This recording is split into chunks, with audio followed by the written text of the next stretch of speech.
Ndabaramukije bakunzi ba televiziyo y'ibidukikije TV, ikaze mutega amatwi inkuru y'uno munsi twabateguriye. Ibikorwa vyo gusanura ibarabara Sanzu ngo birashimwa n'abanyagihugu barangura imirimo baciye muri iryo barabara nk'uko babitwiganiye kuri uyu wa 16 Munyonyo umwaka wa 2020.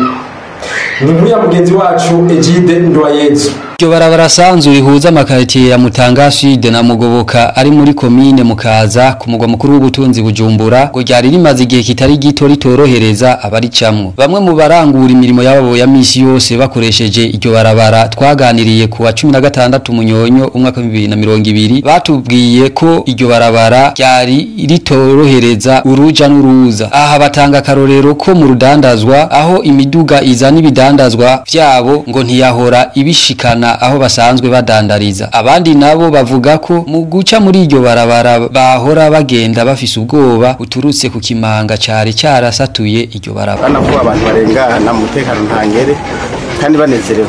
Raporo y'igihe muri iyi misi heze aho hakwibonekeza ikimanga kwiri barabara nyene mubona turiko turacako kari ntifaruka abantu mu kurengana bisondekera hariya ku buryo bene n'amazu nabo nyene batari bakija mu nzu baryame basinzira, aho bamwe mbere bizinzu baheje bari bakimisha mandi makaritiye izi barazita mwogera isaha urabona yuko nabo nyene bavyishimira ubu barashobora kuza bakarabaho ibikorwa bigeze baravuga yuko ejo canke hirya y'ejo bashobora kugaruka mu amazu yabo.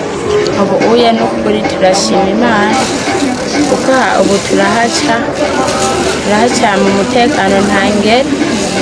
Ubundi hoho kare washobora kuhacana amakenga waravuga ati kumbure nshobora kugenda nabi nkaca nsanga ndaguye mu kinogo cyari harya, ariko ubu uye turashima Imana kubera ubu kuhaca neza kwidagadura. Turangize tubamenyesha ko twarondeye abajejwe gutanga amakuru mwishira hamwe AES ririko risanura iryo barabara Sanzu kugira bagire ico bashikirije ku rugero bikorwa bigeze ko hamwe n'ibisigaye kurangurwa, ariko ntitwashoboye kubaronka. Ndabakengurukire cyane mugenzi wacu Egide Ndwayezu, ndabakengurukire namwe bakunzi ba televiziyo y'ibidukikije kuba mwaduteze amatwi.